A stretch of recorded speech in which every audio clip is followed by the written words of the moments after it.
আজকে আমার রেসিপি তিল আলুর দম। নমস্কার বন্ধুরা, টেস্টি ডিশেস বাই রুমা চ্যানেলে আপনাদের সকলকে স্বাগত জানাই। সম্পূর্ণ নিরামিষ এই তিল আলুর দম করার জন্য আলুগুলো আমি লবণ দিয়ে সেদ্ধ করে নিয়েছি, নিয়ে খোসা ছাড়িয়ে নেব। মশলার মধ্যে নেব আমি আদা বাটা এবং কাঁচা লঙ্কা বাটা। এবার একটি তাওয়া বসিয়ে দেব, তাতে দিয়ে দেব তিলটা গ্যাসের ফ্লেমটা লোতে করে দিয়ে তিলটা ভালো করে ভেজে নেব। তিলটার কালার পরিবর্তন হলে ঠান্ডা করে গুঁড়ো করে নেব। এবার একটি কড়া বসিয়ে দিয়ে দেব বেশ কিছুটা সাদা তেল। তেলটা গরম হলে সেদ্ধ করে রাখা আলুগুলো দিয়ে দেব। আলুটা দিয়ে একটু ভেজে নেব। আলুটা অল্প হলুদ দেব, এতে আলুটার কালারটা কিন্তু সুন্দর আসবে। একটু সময় নিয়ে ধীরে ধীরে আলুটা ভাজবো।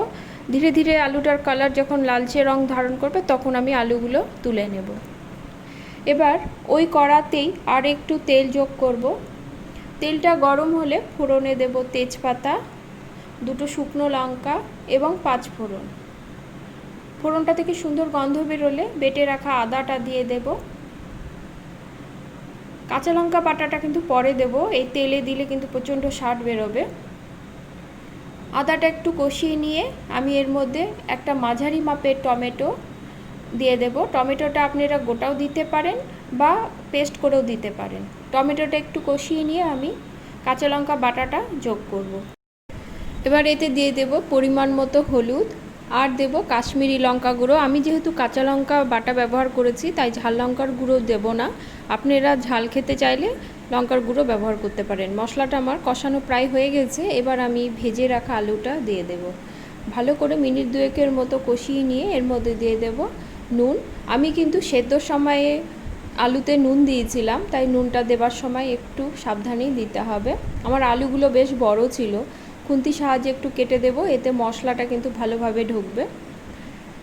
মশলা আমার কষানো হয়ে গেছে, আমি দিয়ে দেব পরিমাণ মতো জল। ভালো করে মিশিয়ে ঝোলটা আমি ফুটতে দেব। ঝোলটা আমার ফুটে উঠেছে, এবার আমি গুঁড়ো করে রাখা তিলটা দিয়ে দেব। তিলটা দিয়ে আবারও ভালো করে মিশিয়ে নেব। তিলটা দেওয়ার পরই কিন্তু গ্রেভিটা বেশ ঘন হয়ে আসবে এবং কালারটাও চেঞ্জ হয়ে যাবে। স্বাদের জন্য অল্প পরিমাণে চিনি দেব। আরও মিনিট 3 মতো আমি রান্না করে নেব। 1 চামচের মতো ঘি দিয়ে দেব। এইরকমই গ্রেভি কিন্তু নামাবো, ঠান্ডা হলে গ্রেভিটা কিন্তু আরও শুকিয়ে যাবে। ঘি দিয়ে ভালো করে মিশিয়ে গ্যাসের ফ্লেম অফ করে দেব। আজকে আমার এই আলুর দমের রেসিপিটি আপনাদের যদি ভালো লাগে লাইক কমেন্ট করবেন এবং সাবস্ক্রাইব করে পাশে থাকবেন এই অনুরোধ রাখছি। আমার আলুর দম কিন্তু হয়ে গেছে, দেখুন কতটা সুন্দর হয়েছে। এই আলুর দম খেতেও কিন্তু দুর্দান্ত হয়। ভাত, রুটি, পরোটা, পোলাও সব কিছুর সঙ্গেই এই আলুর দম খুব ভালো যায়। আজ তাহলে এ পর্যন্তই, দেখা হবে পরে কোনো রেসিপি নিয়ে। সকলে ভালো থাকবেন।